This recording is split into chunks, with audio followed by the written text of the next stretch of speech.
தமிழர்களின் வெளிநாட்டு வாழ்க்கை சேனலுக்கு உங்களை அன்புடன் வரவேற்கிறேன். இன்னைக்கு பாத்தீங்கன்னா தமிழ் புத்தாண்டு. இங்க இருக்கக்கூடிய இந்தியன்ஸ்க்கு பாத்தீங்கன்னா நாங்க பிரியாணி சமைச்சு கொடுக்கலாம்னு சொல்லிட்டு பிளான் பண்ணிக்கிறோங்க. இங்க பாத்தீங்கன்னா தைவான்ல எங்க ஹஸ்பண்ட் பிரியாணின்னா எல்லாருக்கும் ரொம்ப பிடிக்கும். அதனால பாத்தீங்கன்னா இன்னைக்கு சிக்கன் பிரியாணி செஞ்சு கொடுக்க போறேங்க. சரி வாங்க, அதுக்கு தேவையான பொருட்கள் என்னென்னு சொல்லிட்டு பார்க்கலாம். இப்போ பார்த்தீங்கன்னா பிரியாணிக்கு தேவையான பொருட்கள் என்னென்னு பார்த்தீங்கன்னா நாங்கள் 20 லெக் பீஸ் எடுத்துருக்கோங்க, 2.5 கிலோ பாஸ்மதி ரைஸ், தக்காளி ஒரு 10 தக்காளி பெருசாக எடுத்துருக்குங்க, பூண்டு இஞ்சி மிளகாலாம் பார்த்தீங்கன்னா அரைச்சி எடுத்துக்க போகிறோங்க, ஒரு கொத்து கருவேப்பிலை, 3 கட்டு புதினா தலை, ஒரு கட்டு பார்த்திங்கன்னா கொத்தமல்லி தலை, பார்த்திங்கன்னா பிரியாணி இலை, பட்டை லவங்கமெல்லாம் எடுத்துருக்குங்க, 3 பெரிய வெங்காயம் எடுத்துருக்குங்க. இப்போ பார்த்தீங்கன்னா பிரியாணிக்கு சைடிஷ் பார்த்திங்கன்னா எண்ணெய் கத்திரிக்காய் செய்ய போகிறேங்க. பாருங்கள், கத்திரிக்காய் எடுத்துருக்கேங்க. பார்த்திங்கன்னா நிலக்கடலை பார்த்திங்கன்னா நைட்டே ஊற வச்சு எடுத்துருக்கேங்க. 2 பெரிய வெங்காயம், 3 தக்காளி, பார்த்திங்கன்னா மிளகு சீரகம் வெந்தயம். அதுக்கப்புறம் பார்த்துட்டிங்கன்னா தயிர் பச்சடிக்கு பார்த்திங்கன்னா தயிர், ஒரு பெரிய வெங்காயம், வெள்ளரிக்காய், ஒரு கேரட்டு, பார்த்திங்கன்னா முட்டை பார்த்திங்கன்னா வேக வச்சு கொடுக்குறதுக்கு 20 எடுத்துருக்கேங்க. இப்போ பார்த்திங்கன்னா என் ஹஸ்பண்ட் பிரியாணி செய்ய ஆரம்பிச்சிட்டாரு. பாருங்கள், ஆயில் ஊற்றுறாரு. இந்த பாத்திரம் பார்த்தீங்கன்னா நாங்கள் இந்தியாவிலேருந்து எடுத்துகிட்டு வந்தோங்க பிரியாணி செய்யறதுக்காகவே. எண்ணெய் காஞ்ச உடனே அந்த பட்டை லவங்கம் அந்த இலையெல்லாம் சேர்த்துட்டு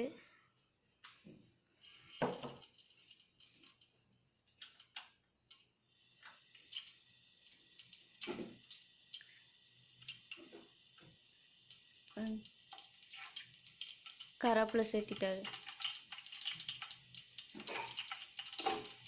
பச்சை மிளகா,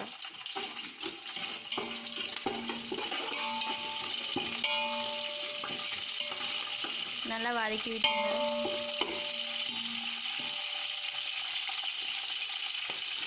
பாருங்க, எல்லாம் நல்லா விடியுது. இப்போ பார்த்தீங்கன்னா வெங்காயம் சேர்த்தினோம். 3 பெரிய வெங்காயம் பார்த்திங்கன்னா கட் பண்ணி போட்டு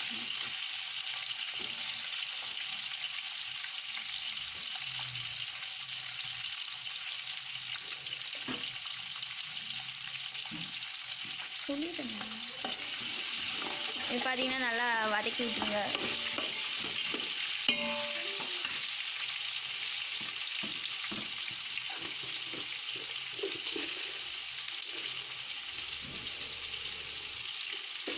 இப்போ பார்த்தீங்கன்னா ஒரு கல்லுப்பு போடுறோம். கல்லுப்பு போட்டிங்கன்னா வெங்காயம் நல்லா வதங்கிடும். உப்பு சேர்த்தி நல்லா வதக்குங்க.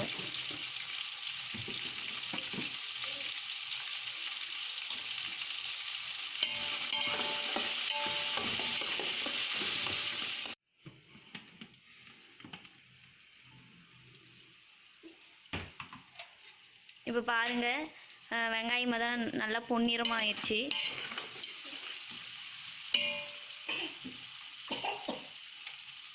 இப்போ பார்த்தீங்கன்னா இஞ்சி பூண்டு பேஸ்ட்டு நம்ம சேர்த்திக்கலாம். இஞ்சி பூண்டு பேஸ்ட்டு நிறைய சேர்த்திக்காங்க, அப்போ தான் நல்லாயிருக்கும்.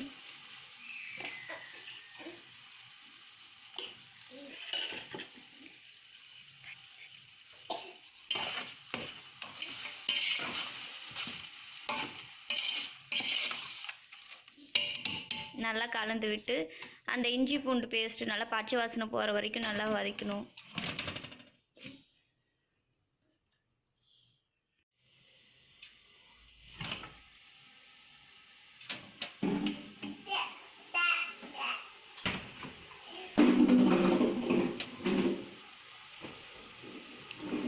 பார்த்தீங்கன்னா இஞ்சி பூண்டெல்லாம் நல்லா பச்சை வாசனை போகிற அளவுக்கு வதங்கியாச்சு. இப்போ பார்த்தீங்கன்னா புதினா இலையை சேர்த்திக்கலாம். புதினா இலையும் நிறைய சேர்த்திக்கோங்க, நல்லா வாசனையாக இருக்கும் பிரியாணி.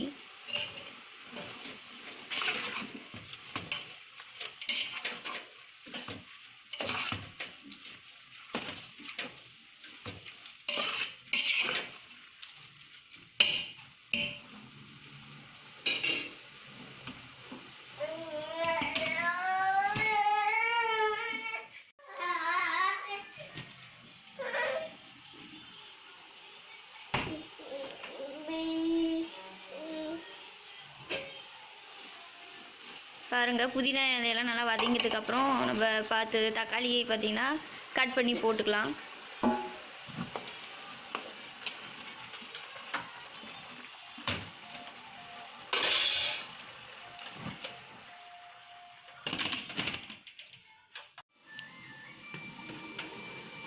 வாவ், செம்ம வாசனை வருதுங்க. இந்த புதினா இலையெல்லாம் சேர்த்துனதுக்கு செம்ம வாசனை. இப்பயே பிரியாணி சாப்பிடணும் போல இருக்கு.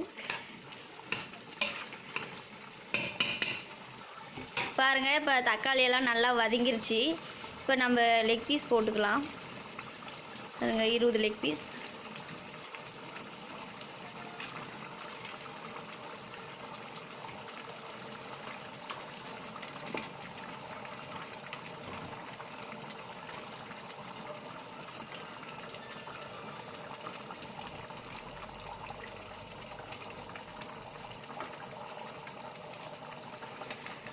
இப்போயே சிக்கன் லெக் பீஸ் பார்க்கும்போது சாப்பிட்ணும் இப்போயே இதாக இருக்குது.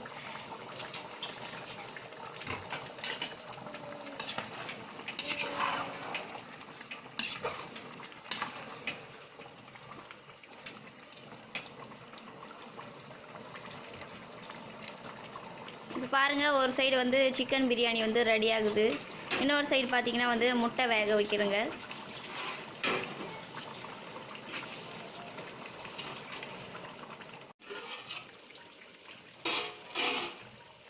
இப்போ பார்த்தீங்கன்னா சிக்கன் லெக் பீஸ் பார்த்தீங்கன்னா வந்து ஓரளவுக்கு வெந்துட்டுக்கும். இப்போ பார்த்தீங்கன்னா நம்ம வந்து மசாலா எல்லாமே சேர்த்திக்கலாம். பார்த்தீங்கன்னா வந்து மல்லித்தூள் சேர்த்திக்கலாம். இது பார்த்தீங்கன்னா எங்கள் வீட்டில் ஃப்ரெஷ்ஷாக அரைச்சி கொடுத்தாங்க.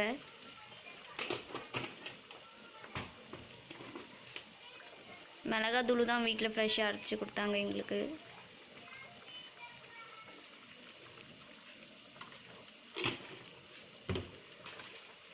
இது பார்த்தீங்கன்னா வந்து சிக்கன் மசாலா. இந்த மசாலா எல்லாமே வந்து கடையில் தான் வாங்கிட்டு வந்தாங்க. எல்லாமே இந்தியாவிலேருந்து தான் வாங்கிட்டு வந்தாங்க மசாலா எல்லாமே.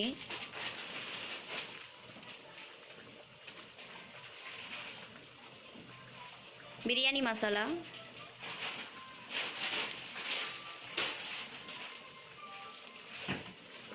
மசாலா எல்லாமே போட்டு நல்லா கலந்து விட்டுருங்க.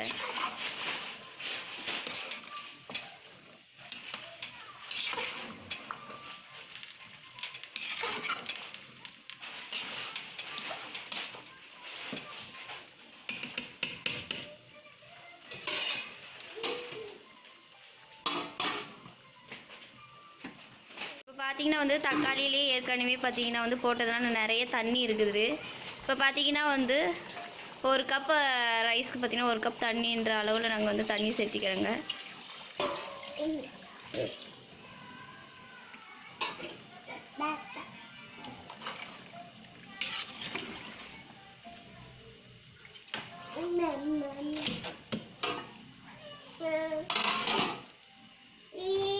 இப்போ பார்த்தீங்கன்னா வந்து முட்டை ரெடி ஆயிடுச்சு. இப்போ சைடிஸ் எண்ணெய் கத்திரிக்காய் செய்யலாம். பாருங்கள், எண்ணெய் சேர்த்திக்கலாம். எண்ணெய் கத்திரிக்காய்ன்றனால கொஞ்சம் நிறைய எண்ணெய் ஊற்றிக்காங்க.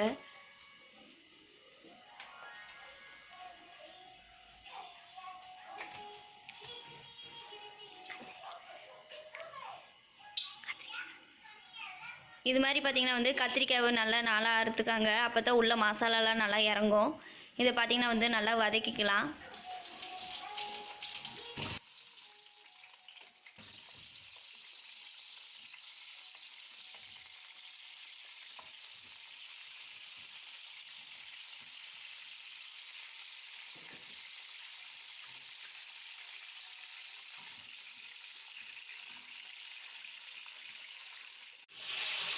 இப்போ பாருங்கள், தண்ணி நல்லா கொதிக்குது.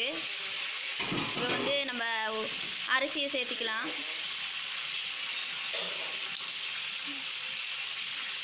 இந்த அரிசி பார்த்தீங்கன்னா முன்னாடியே ஒரு அரை மணி நேரம் ஊற வச்சுக்காங்க.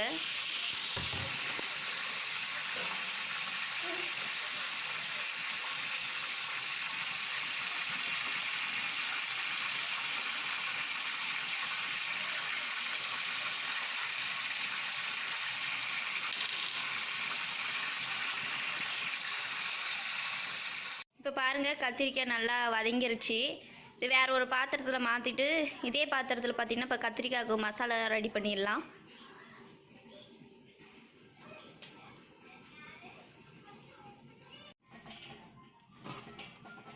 இப்போ பார்த்தீங்கன்னா வந்து பிரியாணி ஆல்மோஸ்ட் ரெடி ஆயிடுச்சு.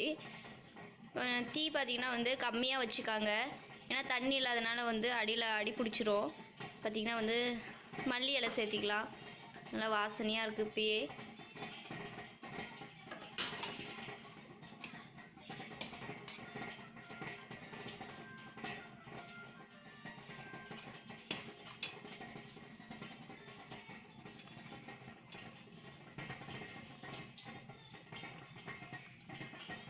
இப்போ பார்த்தீங்கன்னா வந்து எண்ணெய் கத்திரிக்காய்க்கு வந்து மசாலா ரெடி பண்ணிடலாம்.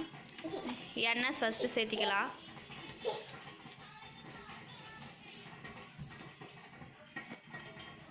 எண்ணெய் சூடானது பார்த்தீங்கன்னா வந்து வெந்தயம் கொஞ்சம் சேர்த்திக்கலாம், சீரகம்,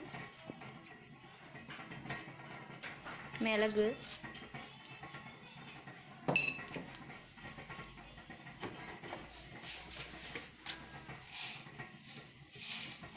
கடுகு,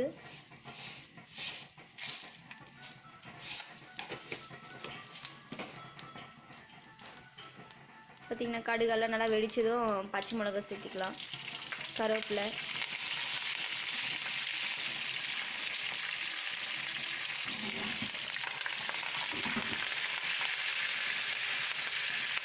சரிங்க. வெங்காயம் சேர்த்திக்கலாம், 2 வெங்காயம் பாருங்கள், பெரிய வெங்காயம் கட் பண்ணி சேர்த்திக்கலாம்.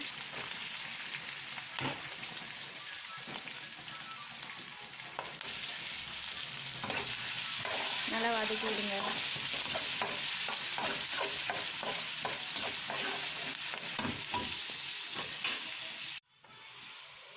இப்போ பார்த்தீங்கன்னா அந்த உப்பெல்லாம் சேர்த்திட்டு பின்னாடி பாருங்கள் நல்லா வதங்கிட்டு பின்னாடி நம்ம இஞ்சி பூண்டு பேஸ்ட்டை வந்து சேர்த்திக்கலாம்.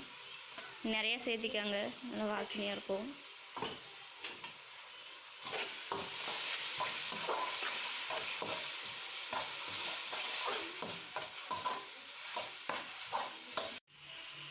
இப்போ பாருங்கள் இஞ்சி பூண்டு பேஸ்ட் பார்த்திங்கன்னா வந்து பச்சை வாசனையெல்லாம் போயிடுச்சு.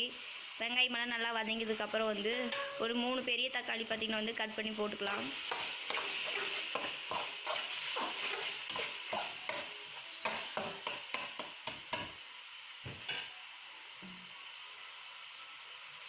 பாருங்கள் தக்காளி நல்லா வதங்கட்டும். இப்போ பாருங்கள் தக்காளி எல்லாம் நல்லா வதங்கிருச்சு. இப்போ பார்த்திங்கன்னா வந்து மசாலா எல்லாம் சேர்த்திக்கலாம். பாருங்கள் மிளகாத்தூள் சேர்த்திக்கலாம்,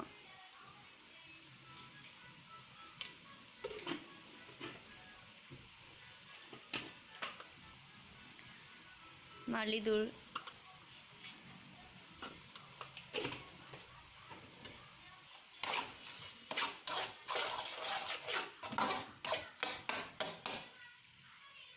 இப்போ பார்த்தீங்கன்னா வந்து ஒரு லெமன் சைஸ் புளியை பார்த்தீங்கன்னா வந்து கரைச்சி ஊற்றிக்கலாம்.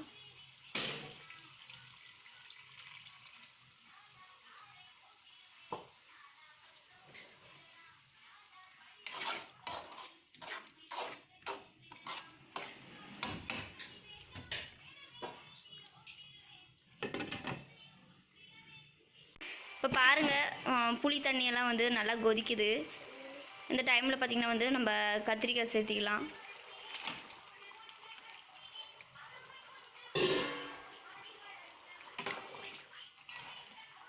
நல்லா கலந்து விடுங்க.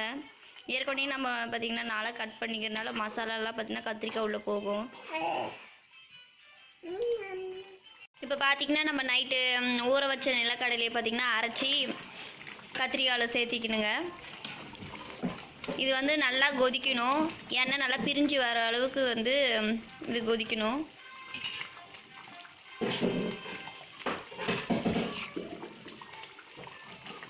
பாருங்க பிரியாணி ரெடி ஆயிடுச்சு.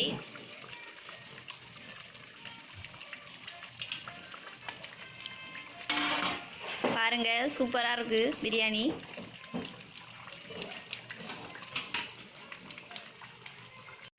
இப்போ பார்த்தீங்கன்னா வந்து பிரியாணி, முட்டை, பாருங்கள் தயிர் பச்சடி, எண்ணெய் கத்திரிக்காய் எல்லாமே ரெடி ஆயிடுச்சு. பாருங்கள் எல்லாமே நாங்கள் வந்து பேக் பண்ணிட்டோங்க. இப்போ வந்து இது எல்லாத்துக்கும் கொடுக்க வேண்டியது தான். உங்களுக்கு இந்த வீடியோ பிடிச்சிருந்தா லைக் பண்ணுங்கள், ஷேர் பண்ணுங்கள், கமெண்ட் பண்ணுங்கள், மறக்காமல் சப்ஸ்கிரைப் பண்ணுங்கள். Bye bye, see you next video.